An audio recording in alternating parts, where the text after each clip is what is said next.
In 1918, one of the richest men in America walked into an office and quietly signed away almost his entire fortune. Not to his wife, for she had passed away. Not to his children, for he had none. He signed it over to a school for orphaned boys, children with nothing and no one. And then he told almost no one what he had done. No press conference, no grand announcement. The public would not fully understand the scale of what he had given for years afterward. He simply handed over one of the great fortunes of his age to a few hundred parentless children and went back to making chocolate. This is the story of a man who failed again and again, built an empire out of candy, and then gave nearly all of it away to strangers who could never thank him. Because power and money are never far apart. His name was Milton Hershey. And to understand the giving, you have to understand the failing, because there was a great deal of it. Hershey did not begin as a success. He began, in fact, as a repeated failure. Born into a modest family in rural Pennsylvania with very little formal schooling, he apprenticed to a candy maker as a young man, and then set out to build his own confectionery business, and it collapsed. So he tried again in another city, and that failed too. He tried a third time and failed again. By his late 20s, Milton Hershey was a man with a string of dead businesses behind him, very little money, and a family that had begun, understandably, to lose faith in him. Most people at that point would have given up on the dream entirely and found a steady job. Hershey did not. He had one more idea, and this time something worked. The idea was caramel. He discovered a method of making caramels with fresh milk that produced a chewy, delicious candy far better than what most rivals were selling. And this time, at last, the business took hold.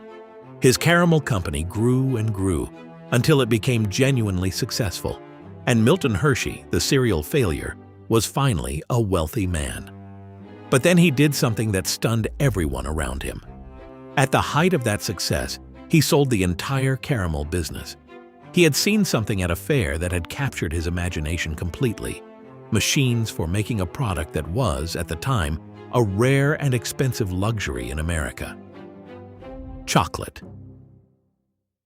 Hershey became convinced of a simple, powerful idea: that chocolate did not have to be a luxury for the rich, that if he could make it cheaply enough, in large enough quantities, he could sell it to ordinary people, millions of them, for pennies.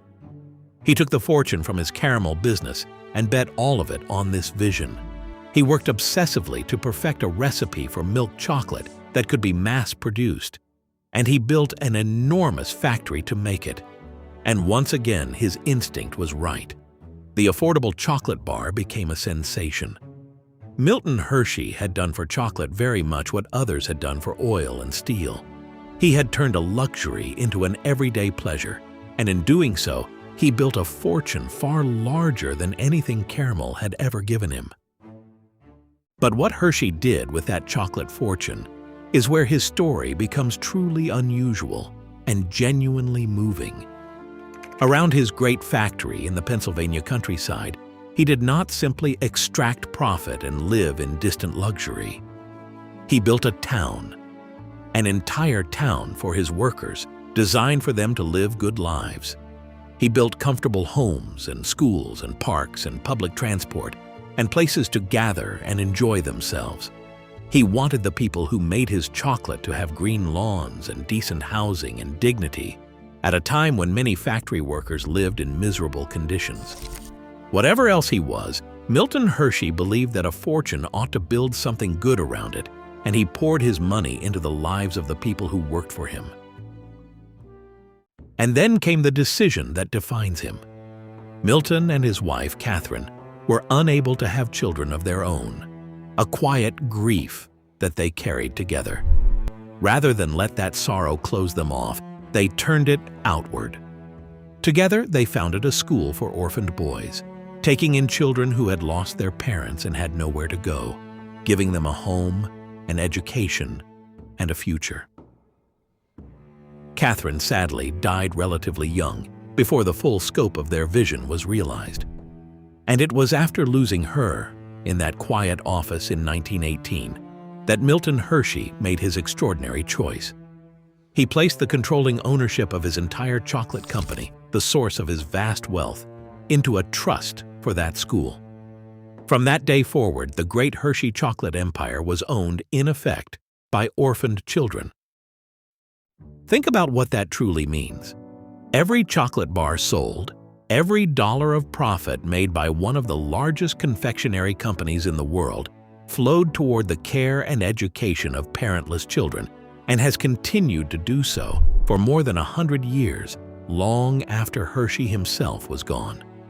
The school he founded grew from a few boys into an institution that has raised and educated thousands upon thousands of children who had nothing, funded by the endless river of chocolate. Milton Hershey had found a way to make his fortune outlive him, not as a monument to his own name, but as a gift that keeps giving to children who will never know his face. And when the Great Depression struck and much of the country was thrown out of work, Hershey did something else remarkable.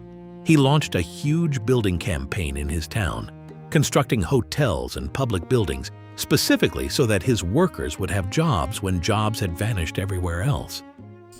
Now, in fairness, Hershey was a human being and not a saint, and honesty asks us to keep the balance.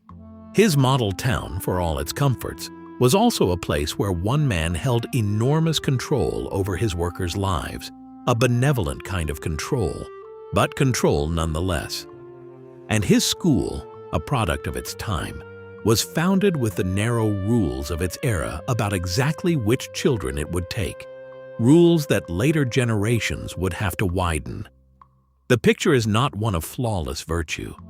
It is one of a flawed, driven man who nonetheless chose, again and again, to turn his money outward, toward others, in an age when so many of his fellow tycoons turned it only toward themselves.